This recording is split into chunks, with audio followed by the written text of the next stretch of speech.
안녕하세요. 뻔뻔한 복도빠입니다. 구독과 좋아요, 알림 설정, 회원가입 부탁드리겠습니다. 이 편한 세상 대장 퍼스티움 본청약 최고 경쟁률 39대 1을 기록을 했습니다.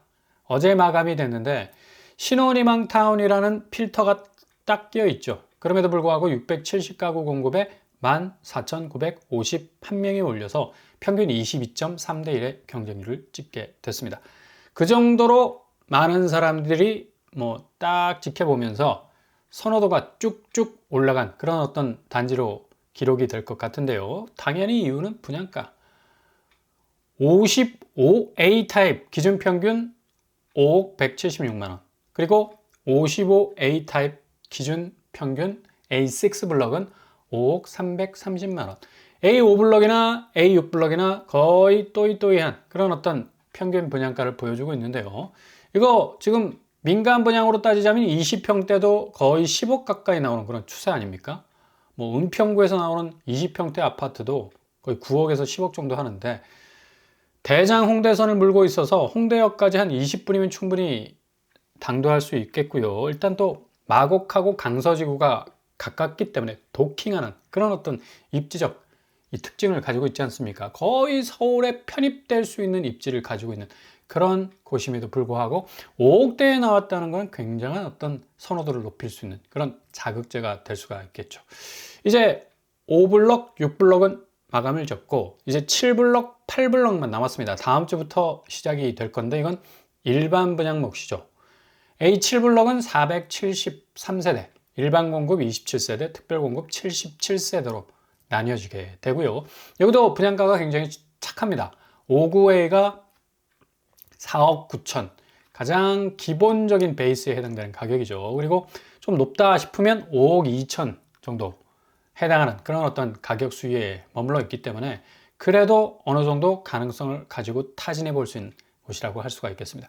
A8블럭 역시도 392세대, 일반 공급 22세대, 특별 공급 66세대로 이루어져 있죠. 월등히 특별 공급이 많아서 굉장히 좀 서운한 면도 없지 않아 있는 일반 공급 세대에 해당되는 분들도 있겠지만 또 특별 공급 세대에 해당되시는 분들은 그래도 어느 정도 세대수가 많기 때문에 조금 기대하고 가볼 수가 있겠습니다. 여기는 A8블럭은 4억 8천 수준 정도 되겠네요. 일단 이런 어떤 신축 분양가로서의 어떤 단가 부분에서 착한 부분도 있겠지만 무엇보다도 이 대출, 정책적 대출에 아주 맑은 1.3% 고정금리를 받게 됩니다. 요즘 시중은행 주담대 금리가 4.5% 거의 5% 중반까지도 가는 곳이 있기 때문에 충분히 이게 혼합형에서 변동으로 바뀌게 되죠. 근데 정책 자금 대출이기 때문에 연 1.3% 고정금리, 최장 몇 년? 30년, LTV, 주택담보인정비율이 70%까지 이르게 되는 굉장히 대출 면에서 유리하게 물고 들어갈 수 있는 그런 어떤 부분이 많다는 얘기입니다. 이렇게 대출 부분이 좀 유연해지면 이후에 내가 여기에 당첨되고 깃발 딱 꽂게 돼도 원금 이자 갚기 위해서 후달리는 인생, 쫓기는 인생, 맷돌 가는 인생 안 살아도 돼. 그만큼 뭔가 여유롭게 내가 차근차근 준비하면서 내가 그동안 대출 받아왔던 것 착실하게 갚으면 된다는 얘기죠.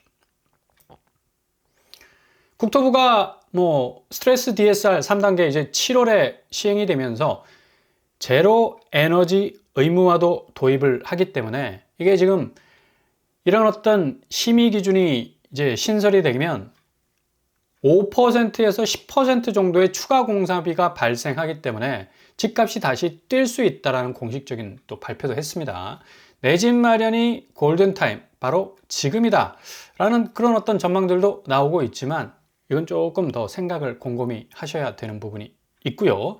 일단 구축 부분에 있어서는 상당히 뭔가 하방 포인트를 많이 받고 있기 때문에 적절한 포인트를 딱 찝고 들어가신다면 확실하게 저비용으로 접근할 수 있는 그런 어떤 출입구를 마련할 수가 있겠죠.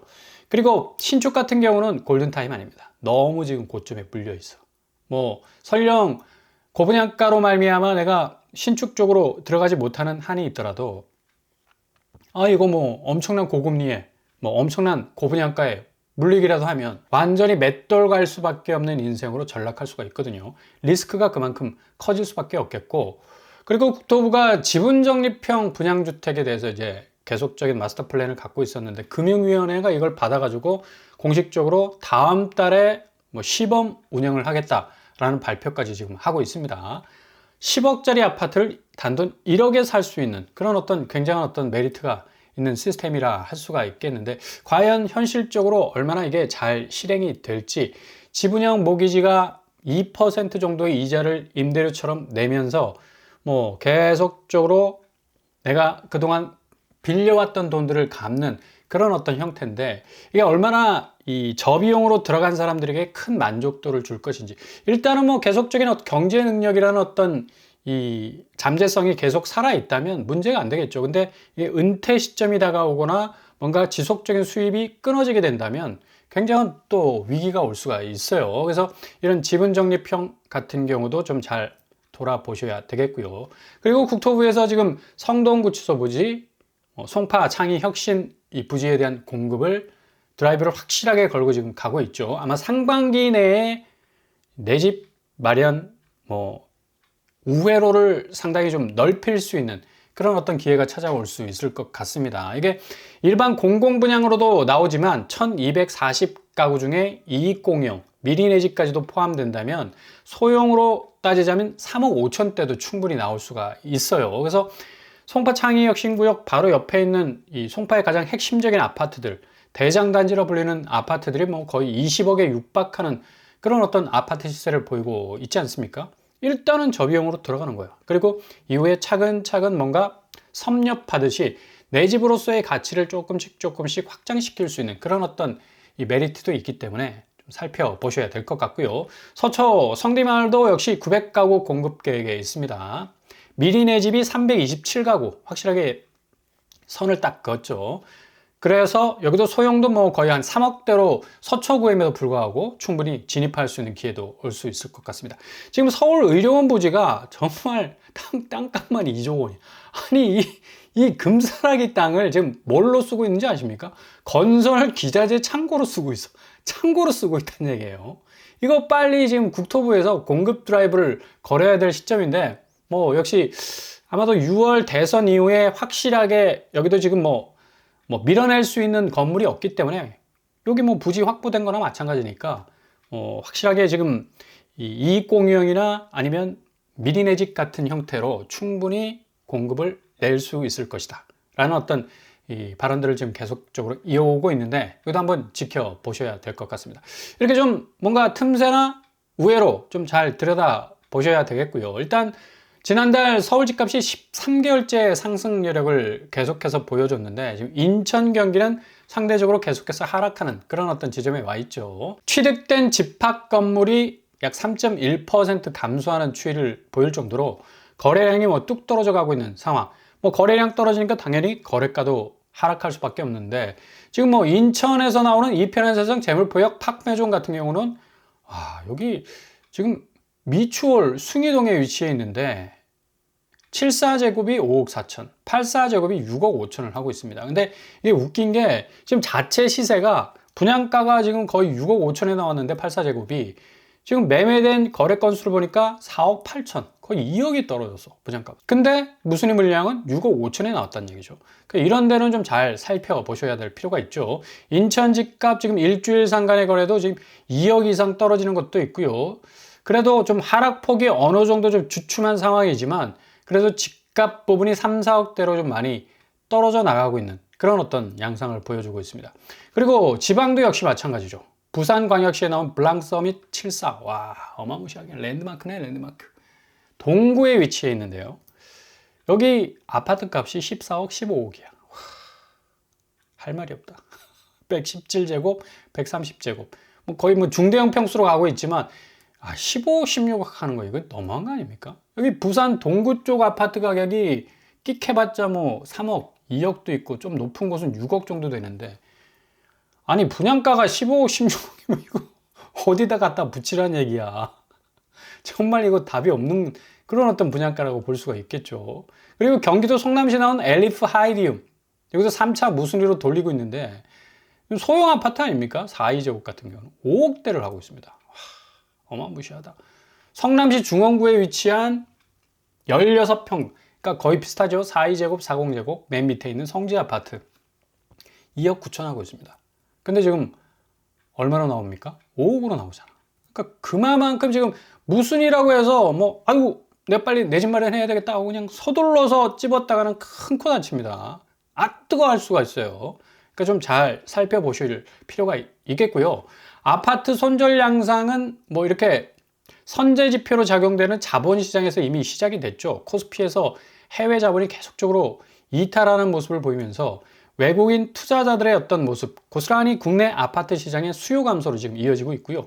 동반해서 지금 일어나고 있는 금융과 자산의 동조화 현상은 확실하게 지금 뚜렷한 기조들을 보여주고 있습니다. 지난달 외국인 주식 순매도가 13조 원을 찍었고 역대 최대를 기록하고 있죠. 코스피 시장 오늘도 외국인이 좀 사들였어. 그러면 뭐해? 개인이 2,200억 팔고 있는데. 그러니까 그 정도로 지금 상당히 이 자본시장 자체가 지금 불안정한 상태다. 4월 수입물가 지수가 1.9% 지금 하락하는 좀 안정화되는 그런 모습을 보이고 있지만 이게 어쨌거나 저쨌거나 유가 부분에서 유가가 조금씩 떨어져 나가고 있다는 건 공급이 확대돼서 그러니까 그만큼 증산을 많이 하기 때문에 유가가 떨어지는 부분도 있겠지만 세계적으로 좀 경기 침체, 그러니까 경제적 어떤 불안정성의 전망이 높기 때문에 유가가 갈수록 하락하는 그런 모습도 보여주고 있겠고요. 서부 텍사스유가 61달러에 불과할 정도로 굉장히 지금 하락하고 있는 추세인데 트럼프가 이란과의 협상을 통해서 국제 유가가 2% 급락을 하고 있는데 이란이 뭐 산유국 중에 굉장히 생산량이 많은 그런 국가 아니겠습니까? 그러니까 공급량 늘리라고.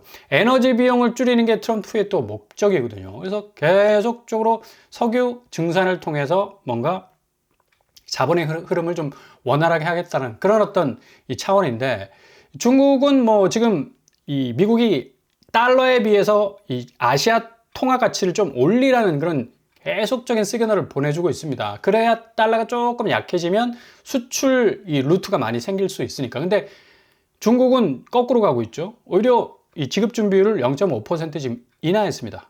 중국도 지금 내수 경기를 좀 살려야 될 판이기 때문에 돈을 좀 많이 풀어야 되기 때문에. 미국은 눈에 가시죠. 아니 위안화 절상해야 되는데 자꾸 절하해가지고 위안화 가치를 낮춰서 중국도 좀 경기 부양해보겠다는 그런 몸부림을 치고 있는데 아마도 이 관세 전쟁이 환율 전쟁으로 확대될 가능성이 높겠고요. 뭐 안정적 신용 확대, 뭐 내수 회복을 통해서 뭔가 자금을 계속적으로 풀고 있는데 오늘 위안화가 뭐 절상되는 어떤 그런 느낌적 느낌도 주고 있기는 하지만 살짝 지금 파란색이잖아요. 이건 빨갛게 읽어야 됩니다. 그러니까 위안화 가치가 올라갔다는 얘기인데 이거 아마 장기적으로는 자꾸 조금씩 내리까는 그런 어떤 모습으로 갈 가능성이 높습니다. 이거 원화도 뭐 바로 위안화와 동조될 수밖에 없는 거고 원화도 지금 절상으로 가게 된다면 이것도 상당히 좀 롤러코스터를 타고 있어요.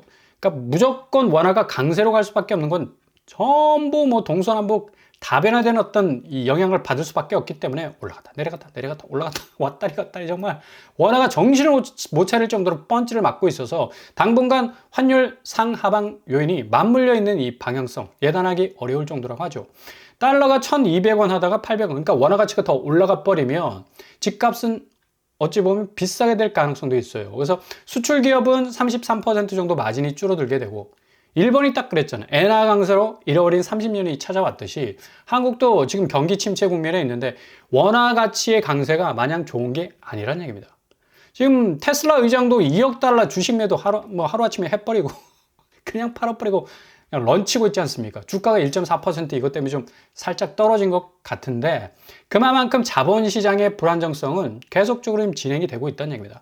미국의 전략은 투트랙입니다. 제조업, 그러니까 수출을 원활하게 하기 위해서 달러를 약세로 좀 가져가고 금융시장에서는 강달러, 어마무시한 달러의 존재감을 확실하게 드러내 보이기 때문에 그만큼 수익률을 높이려 하는 거죠. 그러니까 이게 원화 가치가 지금 여기에 붙어야 할지 저기에 붙어야 할지 지금 도대체 모르는 완전 난장판이 될 수 있는 가능성도 있어요. 그래서 환율은 이렇게 부분적인 어떤 게릴라식 영향을 줄 것 같고 수출은 악재, 자본시장 역시 악재일 가능성이 높습니다. 미국의 이 쌍다리 전법, 그러니까 수출 부분에서 제조업 부분은 달러 약세, 금융시장은 달러 강세로 가져갈 것이 분명하기 때문에 한국 시장은 여전히 불리한 여건이 될 수밖에 없겠다. 당연히 자산, 아파트 시장은 전통적 원화 강세로 인해 뭐 집값 폭등을 예측할 수도 있겠지만 이건 좀 기후에 지나지 않을 것으로 보이고, 오히려 이 달러의 여러 방향성에 대한 이 접근, 공격적인 어떤 스탠스가 있기 때문에 아마도 이 화폐 전쟁의 어떤 엇갈린 횡보들이 상당 부분 한국의 자산 시장, 아파트 시장을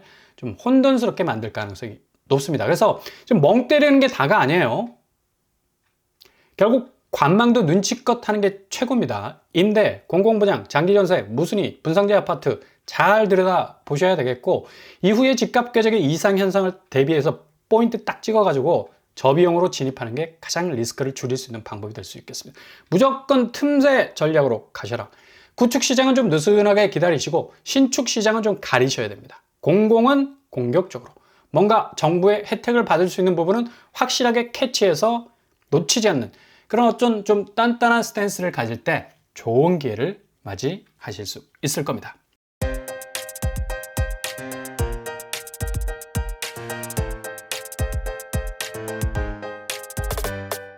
오늘의 부동산 캐릭터처, 지금 상황이 굉장히 혼조세죠. 환율 자체도 지금 뭐 평가절상한다, 평가절하한다, 뭐 여러 가지 얘기가 많이 나돌고 있지만, 역시 한국 상황에서 원화 가치는 호재보다는 악재를 떠안을 가능성이 굉장히 많아요. 환율과 금리 사이에서 헤매고 있는 부동산 자산 시장, 뭐 폭등할 가능성이 높다라는 그런 기후에 섞인 말들이 많지만, 이건 역시 이후에 상당히 집값의 대조정기를 오게 할 수 있는 그런 또 긍정적인 요소로 또 받아들일 수 있으니까 잘 기다리시면서 기회를 누리시면 되겠습니다. 오늘도 응원합니다. 항상 여러분의 길이 꽃길만 되실 수 있길 바랍니다. 이상 뻔뻔한 복독방을 마치겠습니다. 구독과 좋아요 부탁드립니다. 감사합니다.